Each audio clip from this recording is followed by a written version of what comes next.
This is where everything starts. The room is quiet, but the stakes are high. The judge begins with what sounds like a simple question: do you have a lawyer? In reality, that single question can shape what happens next. Okay, you have a lawyer? I'm sorry. Or you have a lawyer? Are you getting one? Yes. Who is going to be? Do you know? I don't know right off. Okay. You were charged with the third-degree felony of operating a motor vehicle in a public place while intoxicated, and paragraphs 1 and 2 provide because you have 2 prior DWIs or more. It looks like I'm looking at 3, but this anytime you arrested and charged with a DWI operating a motor vehicle in a public place while intoxicated, it's a felony. Let's see how ready this defendant really is. Here's a quick legal breakdown. A third-degree felony in Texas can mean up to 10 years in prison. But because of past DWI convictions, the charge can be increased to a higher level, which could double the time behind bars. In short, if the evidence holds up, third-degree felony. However, you've got this prior conviction in 2018 out of Orange County, which, if all of this is true, now you're looking at a second-degree felony punishment, up to 20 years in prison. That's how serious this is. This person could face as much as 20 years. Pay attention to the judge's tone. It's part warning, part hard-earned experience. She's making it clear just how serious this situation is. At this moment, every decision matters.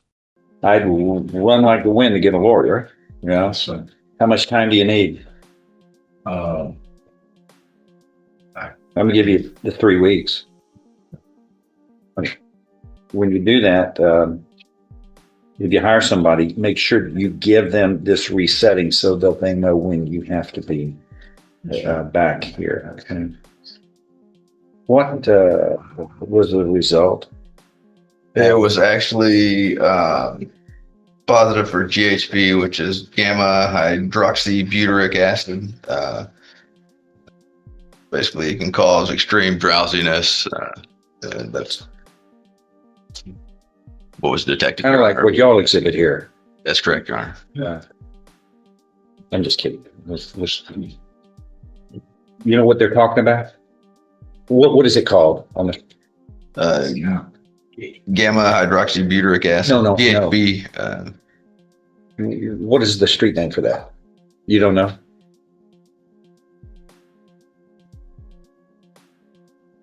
You can't just buy it at a store. We test for that? I can check. I can check it. Okay. Okay.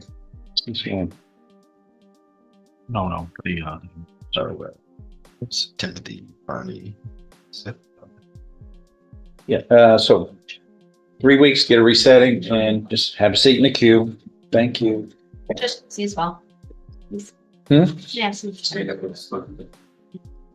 Your Honor, we would ask just for a drug patch to be ordered, just as a condition of the bond, or if it's not. Do you have a turn?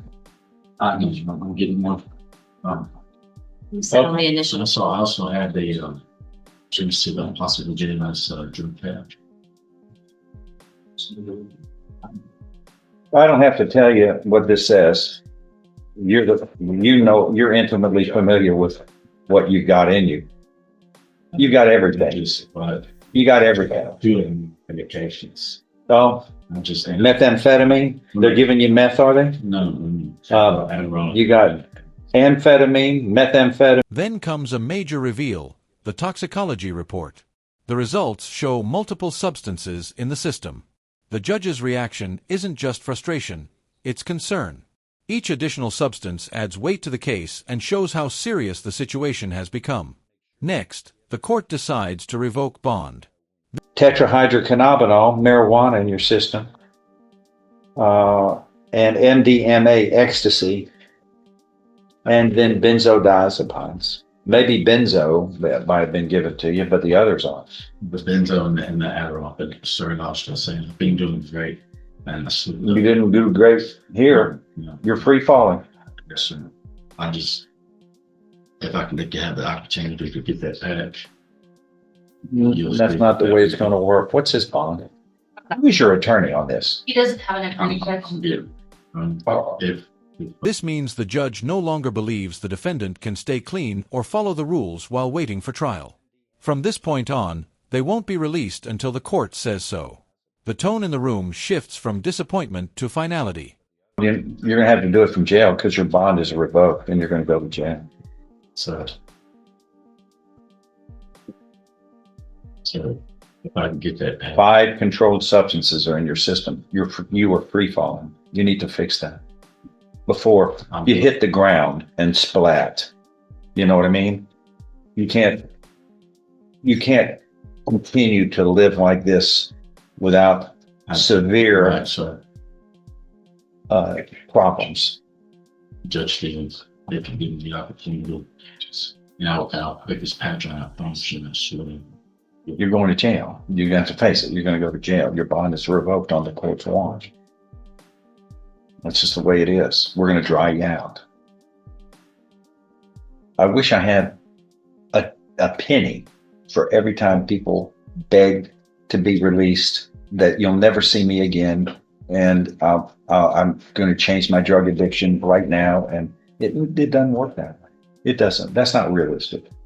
Well, Actually, I've been, I am doing you a big favor. You have a problem, and I don't know how long it's been, but it's far too long. Once you get the problem, it's too long. But this is not something that you get with 5 controlled substances in your system overnight. This is built up, and it's going to take a little bit of stress and time to fix it. But we're going to try. Okay. What's his bond, please? It's $5,000. What are you saying? Did you say 55? 5,000. Okay. Your bond is revoked. There is no bond right now. Do you have income? You're about to go to jail. Do you have an income? Are you able to hire a lawyer right now? if I'm able to go out there and work. If you're able to. Okay, here's what I'm going to do is get you to fill out one of these indigent forms so we can get you some legal assistance immediately. They're going to talk to you in a few minutes. Fill that out right over there. Good, And- we're taking custody first. Yeah. Okay. Brent, I'm going to ask you to help this man, okay? And his name is Timothy Burney. And where's his file? And wasn't here today. There's I had a look today. Down in Rob? Oh, yeah. No, that was reset. Mr. Adams available today. So he must have called us and reset and didn't get back with you. But are you going to give him a resetting sheet? Yeah, in just a second, let me get this. Yeah, you're going to get a resetting from this lady so that you have something in your hand. So Barney, please raise your right hand. He needs to call you. That's correct. Yeah, that's not fair. But I know he's juggling a lot of balls, and he does good work for his people. It's just, I think there are a lot of people committing crimes in the county right now. Come on over here, sir. You have zero income, Mr. Perney? You swear that is true and correct? It's so expensive for me to have to time that. So you need to stay in contact with your bondsman. We've got, there's thousands of people on our docket. We can't personally call everyone, but that's why you have a bondsman. That's their Who is job. your bondsman? Do you know who it is? Okay. They will have to know because they lose money if they're not keeping up with everything. You need to get that phone number from them so that you can call them. They're your lifeline as well as your lawyer. If you're having problems with the lawyer, the bondsman, you need to know how to contact them because they don't want to lose their bond Yeah, but that's because somebody didn't tell you about being here.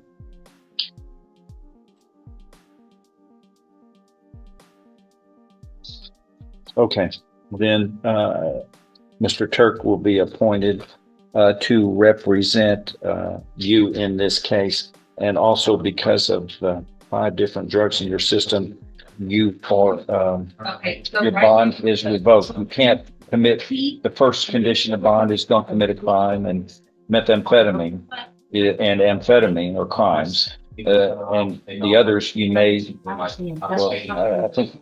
After all the legal arguments, the judge turns to something deeper: responsibility. This is no longer just about charges and legal procedures. It's about choices and consequences. When a judge speaks this firmly, it often feels less like a lecture and more like a last warning. There was another one that was a THC was in there too. Those are problematic. So your bond is revoked. You're going to be put in custody. I'm going to bring you back in a week and test you to see that those things are out of your system or not, because I'm not letting you leave until those are out of your system. Okay? And then two things have to happen. You need to abstain from illegal drugs, or else the next time the bond will be revoked until we can dispose of this case, which could take a while. You just sit in it. But that's one thing. Abstain. Number two, you need to get some help immediate. Run like the wind. He's a good man. He'll help you. But at the end of the day, this is your choice. It's your choice. And you've got a problem. We see this. You're not the first one. There are unfortunately too many on our docket who have similar problems, but you're free falling. And you know how that ends. At the end of the fall, it's a big splat. And it's never good for you and others who might care for you or who might be in the way of something problematic that occurs. So it's easy for me to say, stop, for me. But you're going to need some assistance as well. Work with Mr. Turk. He can help advise you on where you can get some help. But this is your choice. You don't have to. But it's in your worst interest not to get help to fix a problem you have with drugs, which is serious, right? And it's cost you freedom for a while, but it could be worse. You don't want it to get further. Fix the problem and come back get away from the dark side and get back into the light, you know? And then, a rare moment of honesty. The judge urges the defendant to turn things around. You can tell she's seen many people lose their way and doesn't want to see it happen again. You understand what I'm trying to say? Fix it.